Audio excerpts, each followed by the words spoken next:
So just want to welcome you to this next piece of the 17th annual Reshaping Rochester lecture series. I thank you for joining us for this week's community conversation, which is a follow-up to last week's presentation by Rick Cole. And his presentation was called A City That Works for Everyone. My name is Monika Reifenstein, and I'm the interim executive director here at the CDCR. As you know, our theme this year for the series is the ideal city. Throughout the series, we're going to be thinking about what ideal means and what's required to move our own community toward a more ideal city, community, county, what have you. And we're especially interested in how we can continue to promote inclusion and equity through the way that we think about and create space. So just a quick note that we did advertise Howard Decker as our discussion facilitator for today, but unfortunately he had a conflict come up. So that is why you don't see him on your screen today. Before we jump into the conversation, just have to get to some very important thank yous. First of all, the New York State Council on the Arts, who have been supporting us for 17 years. They support all of our general programming, and they are one of the main reasons that we are able to do everything that we do. We also rely on the support of individuals in our community, so a big thank you goes out to everyone on this list. We extend an invitation to any of you who value the work of the Design Center to get in touch to learn more about how you can join our circle. And a special thank you to our major sponsors of the lecture series, the ESL Charitable Foundation and the Rochester Area Community Foundation.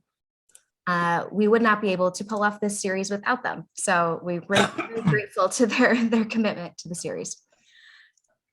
And our event sponsor for Rick Cole related events is Hevron and Company. They have been supporting us for several years, and we're very grateful for their sustained support. Overall, we're really grateful to all of our other sponsors as well. We have support coming from a variety of streams, and we really appreciate it. A special shout out to WXXI, our exclusive media sponsor for several years, and AAA Rochester, who helps us do professional development credits for our presentations.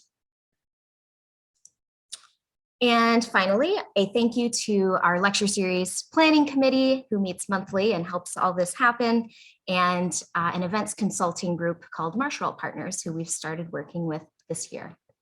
Couldn't do without them either. So lots of hands involved, really appreciate it. And thank you all for being here today. I'm gonna stop sharing my screen.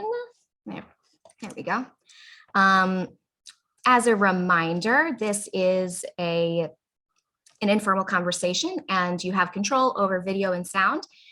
We encourage you to turn on your video and or sound. I understand that many of you are probably joining and maybe from an office where it might not make sense to have your video on, which we understand.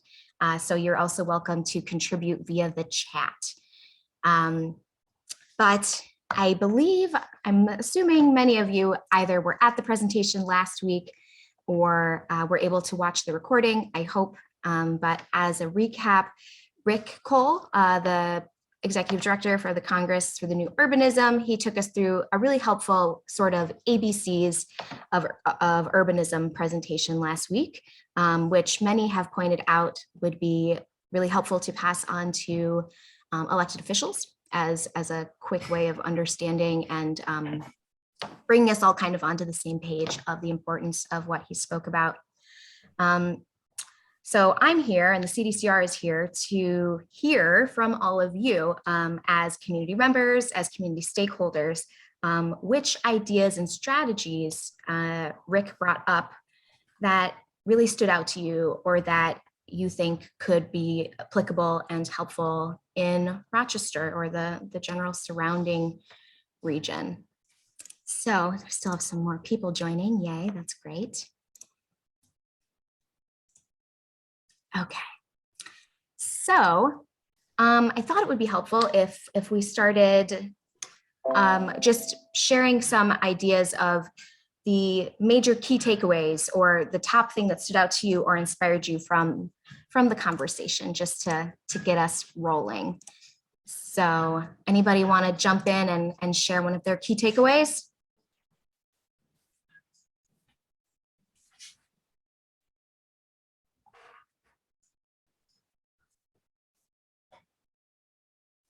give you a couple minutes to ponder. One of the things that struck me was talking about form-based code, which I went to the Northwest Quadrant zoning ZAP meeting and then went to the downtown one. And Kevin Kelly is saying a lot of what the city is trying to accomplish in the new code is actually form-based, but there are very few 100% form-based codes. Buffalo was called out during the guest speaker series, and Kevin thinks that ours may be more form-based than Buffalo's. I know some of the people that I heard that have been longtime city residents and advocates would like to see the low density residential, as opposed to R1, readopt the double by right, which it had evidently back in the 1950 code. Whatever codes prior to the one we currently have. I was surprised at the huge jump in percentages from R1 in the previous code was like 51%. The 2003 code is 78% or something like that. And they're rolling it back to about 66%. And those percentages are of the total residential. I know they have to tread a little carefully, but I'll pass the baton to others to speak. I just found that whole concept intriguing, and I'm glad the city is looking at it. Yeah, thank you. Thank you, Tom, for that and for getting the ball rolling. Zoning is definitely something that's particularly top of mind in our region right now with the ZAP process. And of course, with all of those public meetings that have been happening the last couple of weeks throughout February.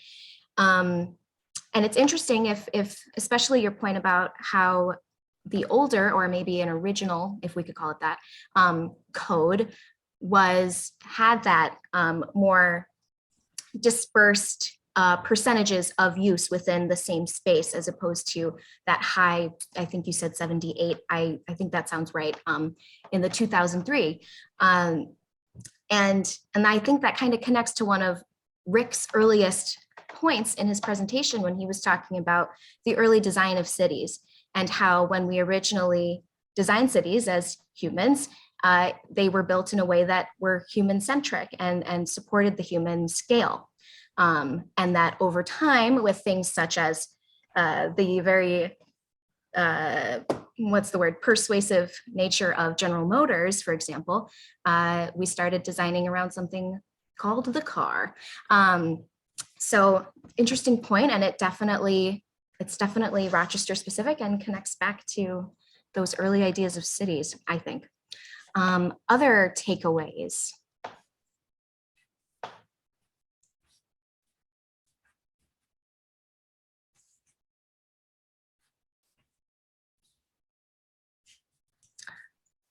I'll say also that something that came up in the chat and that is happening right now is the idea that Monroe County is going through I think they said the first ever, or at least in a very long time, new version of the Monroe County Comprehensive Plan.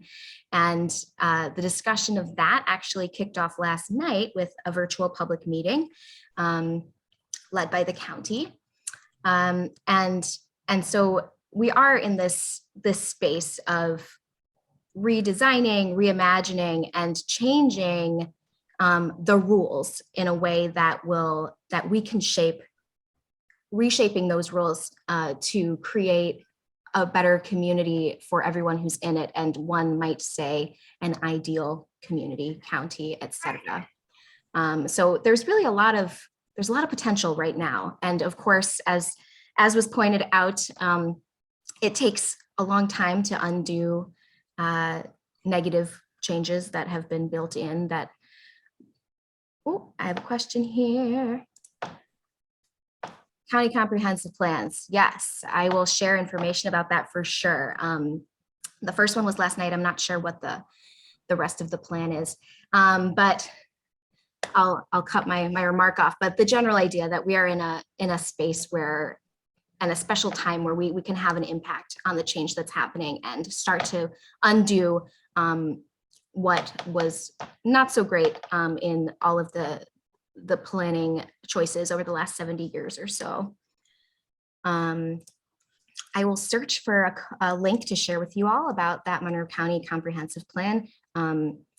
The areas that they've started focusing on, I wrote down, were health, environment, infrastructure, people and communities, and economy. So that's how they're kind of starting to structure their understanding of the code, the plan, excuse me. Would love to hear any additional takeaway points. Otherwise, I'll just continue sharing all of my takeaway points, but I really would like to see what stood out to you all. And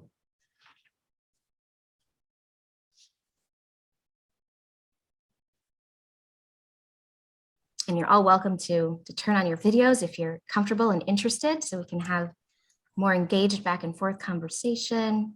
That's the benefit of the community conversation, of course. I'd just like to make one comment. It was interesting to hear him talk about the amount of money that goes into infrastructure, roads and things like that, and that every 25 years you got to repair all this. And the slide showing aerial of a whole number of cul-de-sacs and everything. And I just think of what I see happening, for instance, off of Route 332 north of Canandaigua, and all this farmland that's being taken over. And I mean, I have, as hopefully everybody else does, an interest in climate change and what we're doing in farming and things like that. And so I thought it was interesting just to have that brought back to the forefront, the cost of putting all this in, and then it's an ongoing cost to maintain, to plow, things like that, and how it affects budgets and taxes and things like that that maybe we don't think about to begin with. And so if we've got space within the cities to develop either vacant land or some of these houses that have really deteriorated because of absentee slumlords and things like that, opportunities to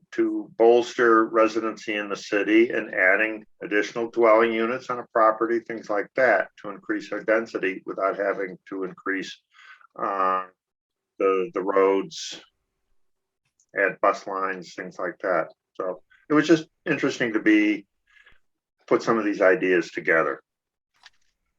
Absolutely. Thank you for that. We have to think about when we're trying to get people around the table and get people to care about the thing, realize that the things that they care about are impacted by these decisions. We have to think about the different strategies that get their attention. And sometimes that's money, sometimes that's your taxes, sometimes just making people understand how all of this is interconnected. So the economy aspect, the infrastructure, investment stuff, that's all really relevant. And your comment on infill is taken as well. I thought it was interesting to hear Rick just say in clear terms that places that we love are more valuable and inherently better for the economy of a city and a community.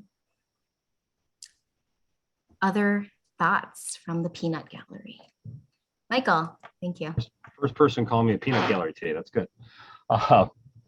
So thinking about infill, a lot of projects I'm looking at, it seems a lot of development is looking short-sighted on electric, particularly when we look at decarbonization. And I think that's an area that needs a little more focus, is the grid itself and where our loads are going and coming from. You look at electric vehicle charging is a huge push and a great concept. Except that electric vehicle charger, one, uses the same as an entire household. So when you look at these mixed use properties with 5 electric vehicle chargers out front, that's quite a load on that system. And are we planning that before we start developing those buildings? Maybe that developer saying, well, I'm not going to include electric vehicle charging, but then the municipality adds it later. So I think that's one area that we can continue to focus on. It needs a lot of attention right now. Well, it's interesting with the electric, if anybody can hear me, I hope so. Good. With the electric and autonomous vehicles coming forward the next 20, 30 years, that's going to push us backwards in a way because, people, no matter what you can want to say about all this development and urban development and trying to bring, make, quote, fix the mistakes of the past. The fact is that those mistakes happen not only because of GM, but because people wanted individual access to vehicles. They wanted to get to where they're going. And even today's modern cities have to accept the fact that people like me who live in the 19th ward want my two cars and want to be able to get access to them and go wherever I want to go, whatever I want to go there. It's a lot easier for me, unfortunately, to get downtown to go to the little theater on my car than it is by bus. So, and that's not going to change anytime soon. So we've got to accept that fact. But the fact is that autonomous and electric vehicles is going to make it even easier and more acceptable for people to live further out. Because especially if I can live on Long Island an hour, 2 hours from New York City and have my car drive me there and work in my car while it's driving me, I'm going to go further out. And it's going to even make it easier for suburbs to grow versus harder. 2 items. First of all, Howard, I'm 60. My time on this planet isn't much longer, and the zoning reassessment is going to impact our kids far more than us. Ask the kids, the median age of this country is 36. I would suggest you to contemplate that maybe the under 36-year-olds have a very different relationship with the automobile than we do, and with the city. So not a criticism. I grew up with the mindset, but I'm very sensitive to my mindset is very locked into a certain generation. Number two, it wasn't just GM, it was the developers, it was the companies that produced the materials that went into building the roads, it was the oil companies, it was an economic system that generated a lot of prosperity, a lot of players, and a lot of real estate developers. And I do not want to see a city that lapses back into an era when things felt a little desperate in downtown Rochester, and under Johnson and Lovely carried this in, where they were willing to sell part of our soul to real estate people. And I know real estate people, and they're not bad, but they have spreadsheets, they have leverage, and they have a particular model and incentive structure that isn't necessarily aligned with what's best for the future of the city. And finally, the third point is, if we're going to reactivate the city and generate some prosperity, and I would like you to consider that Buffalo has actually leapfrogged us in a bunch of ways. I know in the entrepreneurial sector, we have to create a place that attracts young, innovative people of all colors, genders, sexual persuasions. So, let's just, I mean, it's refreshing to see you, Monika, on the screen with a bunch of other people who might not be your generation. But I want to hear from you and your contemporaries about what you want and why you're returning to the city, and not just the ones that might have gone to the same fine undergraduate school, but all the others that need to be in the mix. Yeah, all really great points. And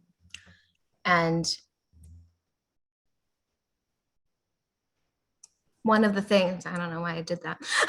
one of the things that popped into my head when you were talking about how you want your two cars is Rick's point that we're not like against the car, right? We understand that the car has a place, and just making sure that we have space and infrastructure that supports multimodal transportation.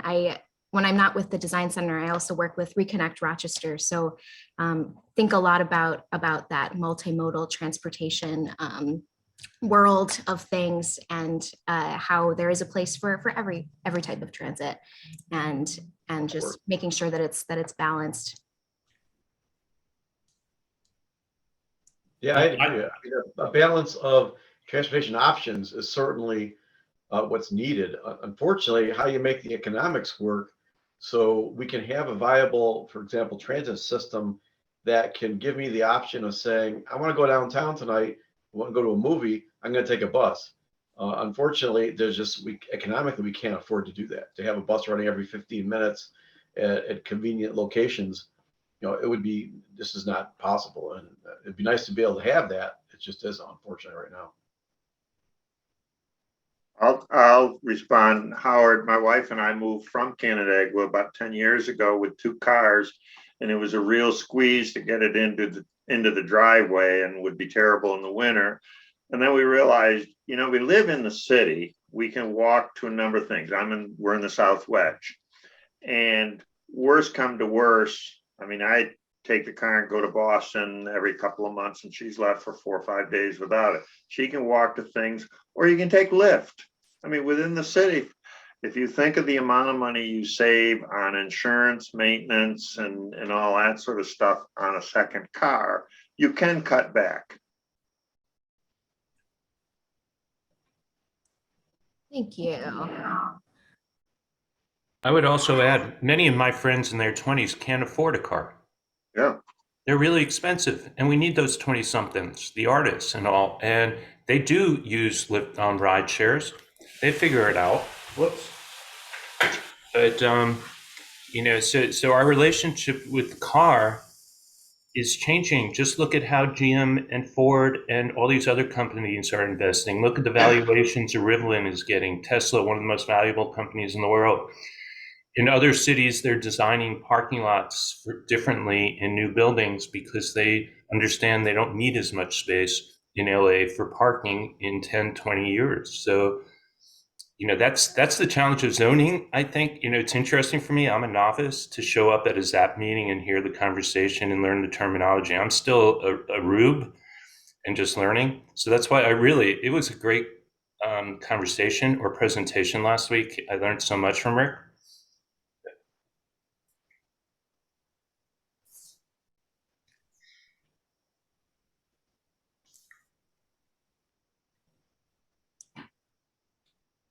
Okay.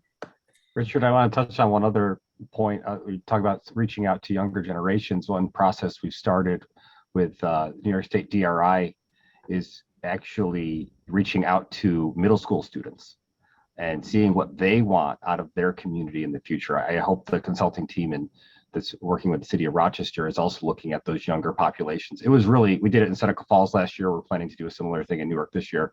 It was really rewarding. And honestly, the kids' ideas were much better than the adults. They had fresh ideas. They had some things. A lot of it was incorporated in Seneca Falls. So hope we can do that in the city too.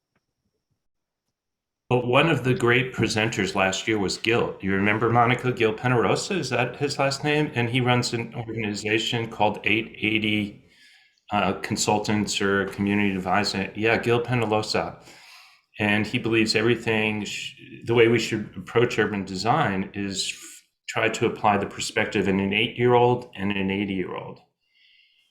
And I remember that. Maybe we reconnect with our inner child at the end of the day when we figure out how to make it work for both. Yeah. In addition to taking in the concept of that, taking into perspectives, like building cities that work for an 8-year-old and an 80-year-old. And interestingly, it doesn't mean that it would work for everyone between 8 and 80. It means it would work for everyone. That's the idea behind that. And that is a organization that's based in Toronto. So theoretically, more opportunities for collaboration due to geography, but time will tell. I had another thought that has slipped, but that's how it goes. Richard, I think what Richard says is, about the young people is important. I think the problem is convincing some of them to take those other options. Like this other gentleman said about getting rid of one car. And I'm not quite sure I'm ready to do that yet. Maybe in a few years when after I retired for a while and I'm doing less, and we can work with one car, that may be certainly possible. But I think of my son who lives on Dartmouth Street and works on Park Avenue, and they have 2 cars and they both work different hours in different restaurants, and they drive their cars down the street to get to work. And, even though there's parking issues, it's just easier for them to do that, to get that mindset change where they should walk or take a bike. It's a difficult thing to do with some people, to get them to change that mindset. Yeah, it's a whole, it's been built into our culture. So it's definitely difficult to rethink it sometimes. There are a lot of kids, my kids' age and younger, which would fall into your category, Monica, who don't have cars, who have moved into cities. Maybe not Rochester, but they've moved into cities because they want the urban connectivity and they don't want to have a car. So that's, whenever I'm at something, that's what I'm pushing people to think about. Don't think about us. As Richard said, think about our kids, our grandkids, the next generations. They're the ones we need to attract back. Yeah, it's much more possible in some of the larger cities I've visited as well. Washington is very walkable. I mean, you can live in a neighborhood where there's a nice grocery store on your street. There's Whole Foods down the block, and there are new ones being built all over the place in these neighborhoods. Unfortunately, Rochester doesn't have the density for that yet, but hopefully it will at some point. If we can have that, then yes, people would love to live in Rochester without a car.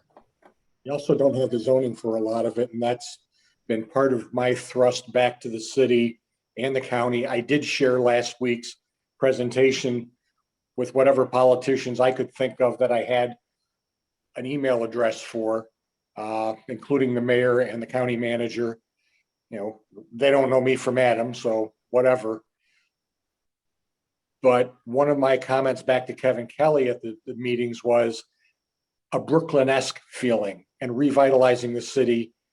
I mean, for me, it's kind of disheartening when you learn that, oh, your city had 350,000 people the year you were born, and that's the year we decided to, dig up the subway, and now you have sub 200,000. That's a hell of a testament to your lifetime. Not that I had anything to do with it. It's just that period of time and the bad decisions. I'll chime in as a member of the so-called, younger generation of folks.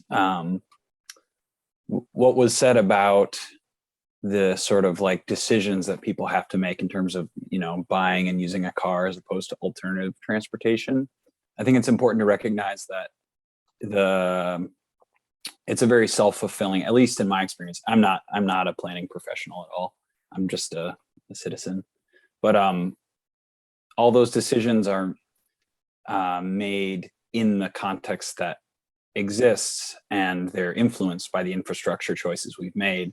And so, there are tons of people in my generation who own cars who would prefer not to, but the money doesn't make sense. And so it's this really interesting problem, as I see it, of changing the infrastructure and changing the attitudes at the same time. Because part of the problem with the bus system in Rochester, as I see it, is that, buses run empty, they run infrequently. So people have this sort of negative association of it. But that's self-fulfilling, right? Because so many people don't use the bus system because they have that perception of it. And the more people use it, the more you can justify running it more often, et cetera. So I don't know if anyone can speak to sort of an approach or a multi, that's a problem for everyone trying to change attitudes of, you have to make it legal and make the developers want that, but you also have to make people want it who don't think about this stuff at all, Exactly. Yeah, I thank you for that. I was really struck by the number that Rick brought up for the people that he was able to bring out for community engagement events. I wrote it down. I think it was 3,200 people. And it wasn't, he said it wasn't 320 10 times, it was 3,200 people 10 times that came back and sat around tables and talked about stuff. And I think something that happens in Rochester and something that happens, I'm sure, elsewhere, we typically have the same voices at the table. And a lot of the time, without having more diversity of thought and more opinions and experiences represented, it's difficult to create change and a future that is more ideal for everyone, or at least for some more people. We of course understand that idea of ideal as a journey and not a destination. Yeah, so I don't know, that number really was like, whoa, like I know that Pasadena is also larger than than our city. But I don't know. I mean, what are your thoughts, all of you? What do you think we could do to draw more people to community engagement events? I mean, we have them. How do we make sure people know about them? How do we make sure that they show up and tell us about what they care about? It's tough. I think, one thing about our community that's always been a problem going back for 100 years, and especially in our politics, is the divide between the suburbs and the urban. Talk about what's going on in Canandaigua and the development out there. Do you think those people whether they're people who are buying in those new developments or the developers and the landowners themselves, they really don't care? I mean, they're worried about their little area. Henrietta's worried about their little area, and they don't really care about the whole overall community and the urban development and what's the best thing. Even New York State is doing it we're financing a huge infrastructure site out near Batavia, where people can drive even further out to go to work.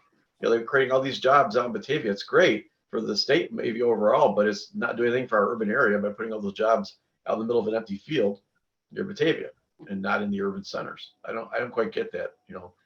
On one hand, the state's doing one thing and pushing something else at the same time. Yeah, it's interesting that you bring up the state aspect. Another point that Rick brought up that struck me was when we were talking about, okay, so how do we really make change happen? Like, is it about leadership? Is it about the people?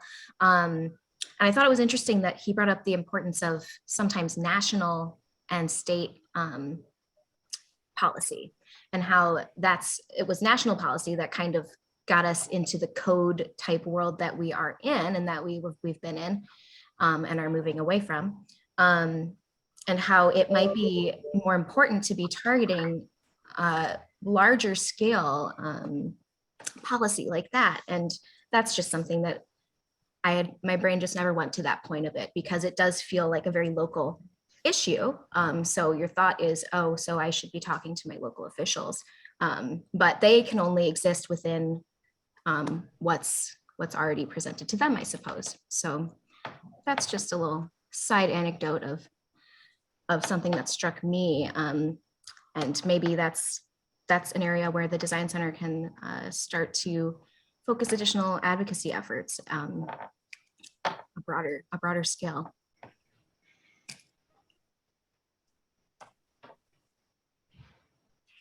Okay, I think I'll move on to a more broad question, broad-ish.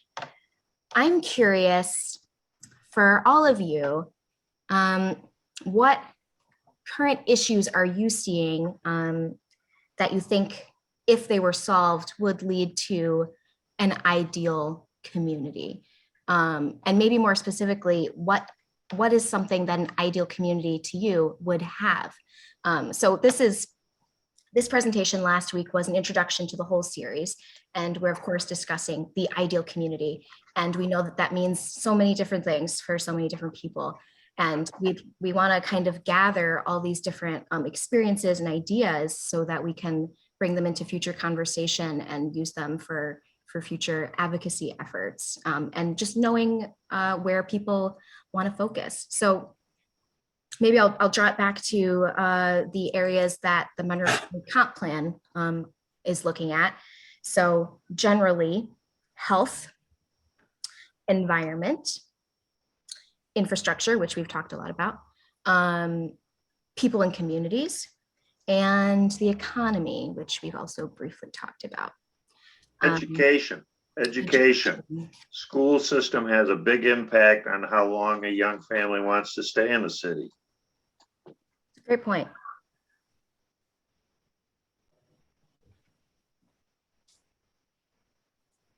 That's really great.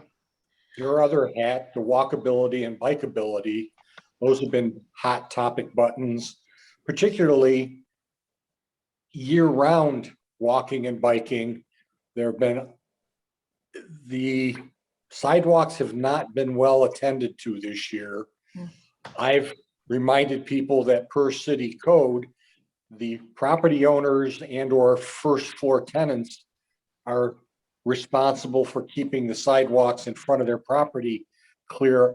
And then the city backstops that if the snowfall in a period exceeds 4 inches. Doesn't work well. People aren't happy. It's not happening. Even out in front of your building, you've got that brand new sidewalk and brand new bike trail. Technically, the Hungerford building isn't fronting most of that. That freestanding building is. You cannot walk down that sidewalk to get to that bus stop. People walk in Main Street, coming down the bridge over the railroad tracks. That's not a safe situation. So getting that, and the city, county, state, DOT arms on the north-south thoroughfares have neglected decent bike infrastructure and pointed to the Riverway Trail and saying, well, you got that, you can use that. Yeah, you can use it in good weather. You can't use it too well in not so good weather. They really don't want to do anything on State Street other than expand the car driving lanes. And I'm a cager, I drive a car. You can't really get to both sides of the road to the stores, the restaurants, the apartments from the Genesee River Trail. You have to get on the road at some point, and you need some sort of protection to be able to do that.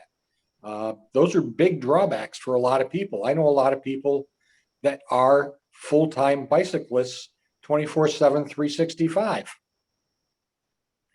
Are they the majority? No, but they got to be brave souls to get out there in this kind of weather with this kind of infrastructure and take on hostile cars and trucks. And I'll step back now. Well, even irrelevant to the bicyclists in the winter, which is a minority, as you say, the number of pedestrians, and that's not going to change, because I saw it yesterday. It's not just in the city. On Chile Avenue near Walmart, this guy was trying to walk from Walmart to the bus stop, and he's walking right in the middle of Chile Avenue, and it's even worse there. The sidewalks are not plowed. The bus stop is totally plowed in. You'd have to jump over a snowbank to get to it. And here's this poor guy walking down the road, holding traffic up as people drive around him, hopefully not hitting him. So it's a bigger problem all over. Yeah. But I think, one of the problems, and I'm not sure how you solve it either, is that, yes, homeowners and property owners and first floor tenants are responsible. But especially in the city, there's a lot of people who just don't have the physical ability to do that. And some elderly person or even middle-aged person, even like me, I mean, I have some back issues, and I try the best I can to keep my sidewalk clear, but it's tough to get out there. And then people who can do it just don't have the time. So, and then the city's plows, it'd be interesting to see how other cities solve this problem. Yeah, there's a lot of intersecting hurdles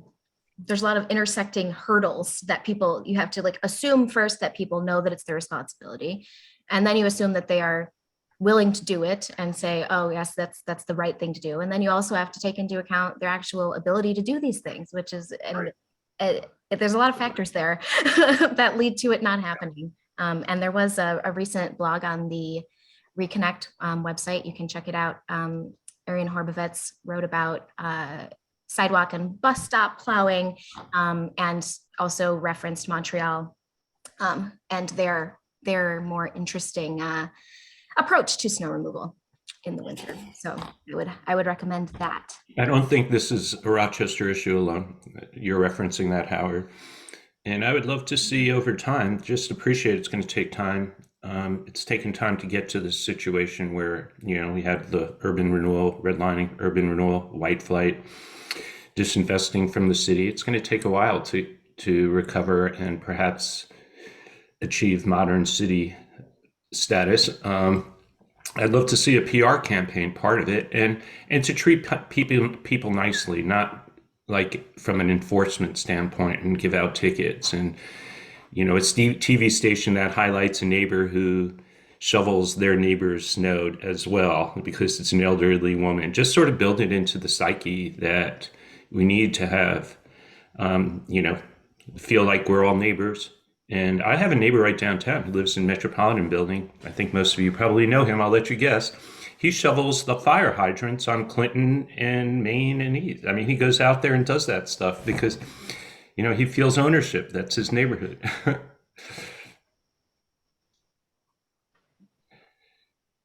I think Paul's saying he knows the person.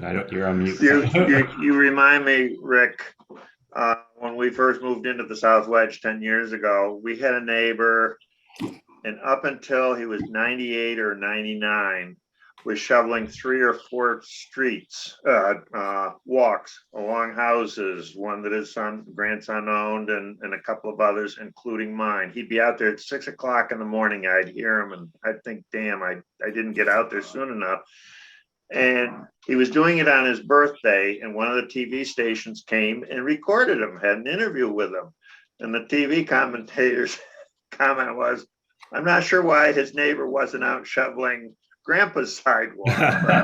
But I mean, it's a sense of community, doing for each other what you're able to do. And now when I go out and snowblow, I'll help where I can.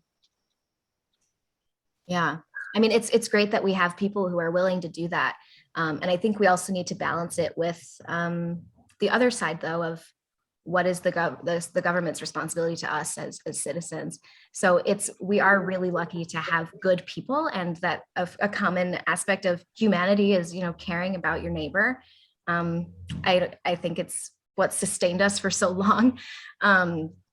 But we also have to keep on our officials to step up and take care of the people. Other thoughts about what would contribute to an ideal community for you?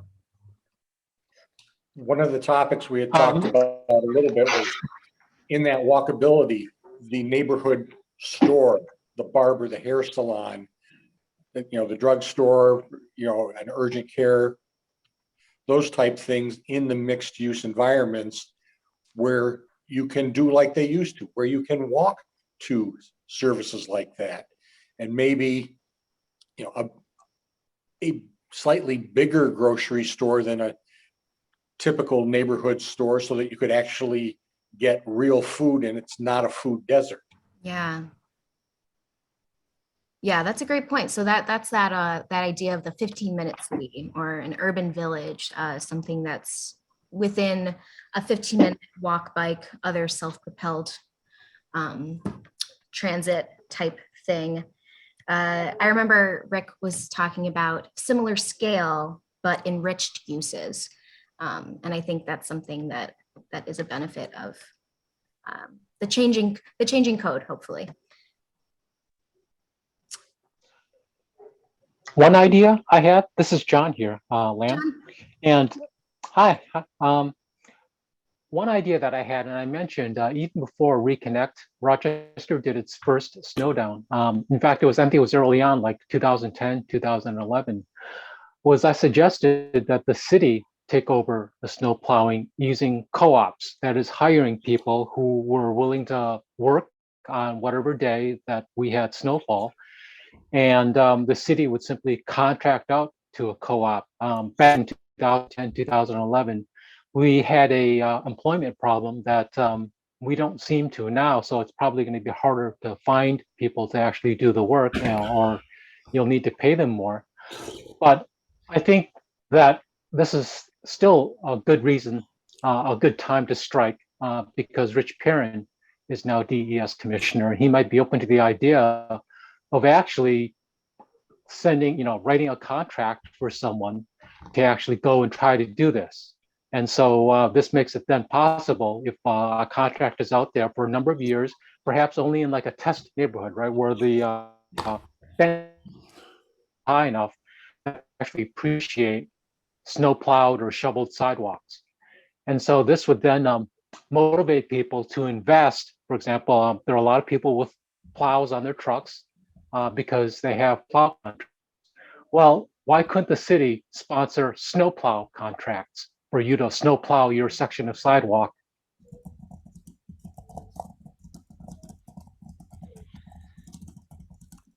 Of course, the other consideration we haven't mentioned, we do have to be cognizant of the coffers. there's only so much tax revenue. We want to maintain Right. or improve the attraction of people. And a lot of people are, looking at Union Street and saying all those wealthy people are coming into town. A lot of those units are actually subsidized, but amen, I say, to bringing in the wealthy people in the higher priced places, because they're going to be the ones who are contributing to the tax base to make it so that the less affluent neighborhoods can get services.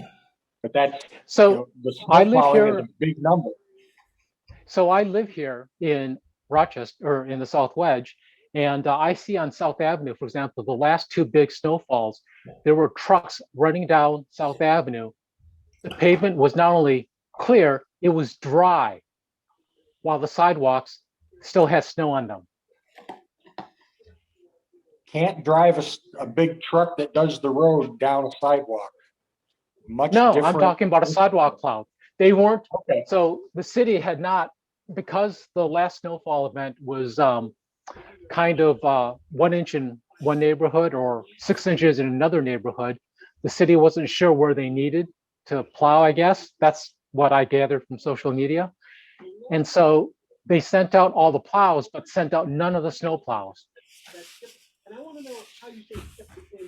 Or none of the sidewalk plows. Yeah, none of the sidewalk plows. I remember reading at one place that someone posted, oh, there's only 3 inches of snow at the airport.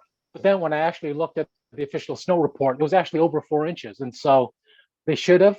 I think the city, DES, and this is something we can talk with Rich about, is to get them to change that ratio. Don't plow clear streets. You're sending plows up and down, wasting time. Instead, put them on, put people into the tractors. Can I, we can end up finding our own little flaws with how the world works and delve into it. The city is changing. I live on Union, so I've seen it.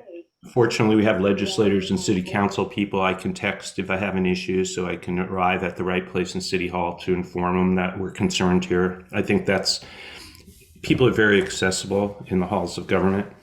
But when you asked, Monika, you opened up by sharing something about concepts, new concepts, or things that that you're contemplating or interested in. I think it was something, a horrible paraphrasing, but what I'm tracking is I'm not that familiar with the organization, but I think I read almost every email. I intend to, and I suspect others are familiar with it. REACH, that's an acronym, and their tiny home initiative. And also I follow this Community Land Trust, and I think they're largely focused in Beechwood. And I really appreciate organic things where people are getting stuff done, because I also believe that those things can really scale up if they're done right and they demonstrate some modest success. And all those are community initiative. They're not from top down. And so I'm very interested, because ultimately right here on Union, 3 groceries have opened up within the last 2 years. One ahead of its time, the Union Depot or whatever over here.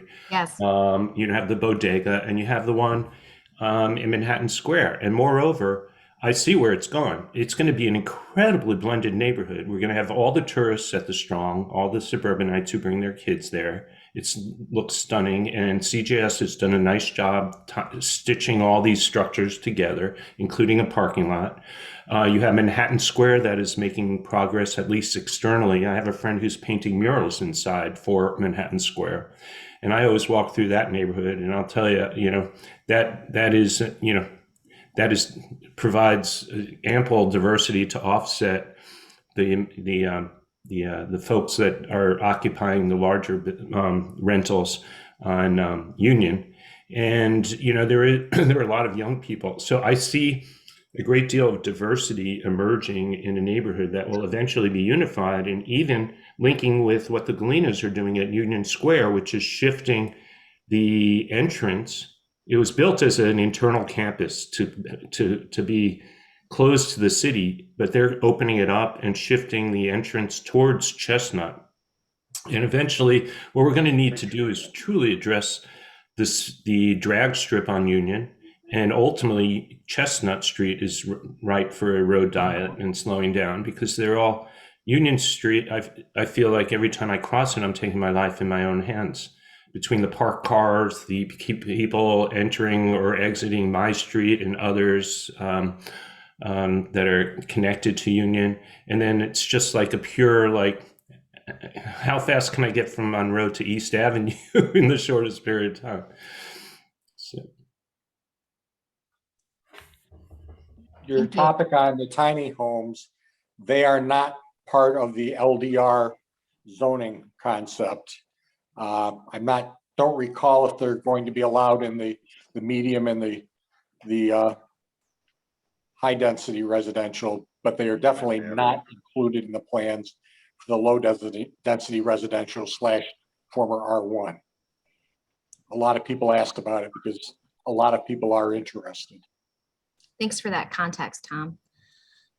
As we get close to the end here, I'm wondering, Richard Rosen, I know that you have a lot of thoughts about beautification of cities and the importance of that. And you contributed a few interesting comments that we didn't get to during the Q&A last time about that. So if you wanted to share.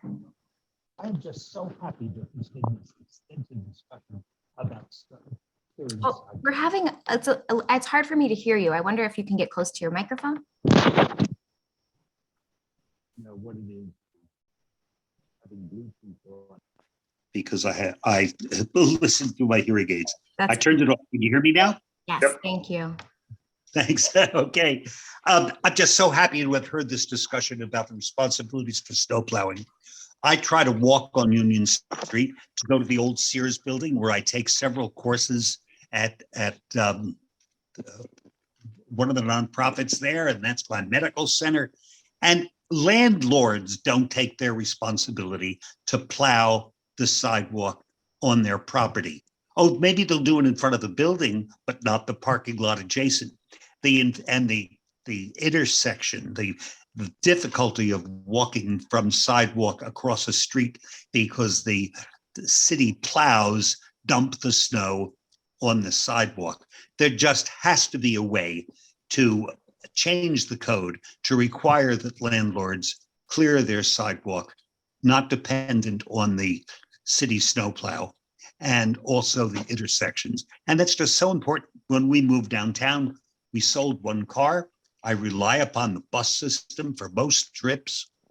And this is just an essential step that has to be taken. And I hadn't thought it would rise to the level of importance that this group of participants thinks it does.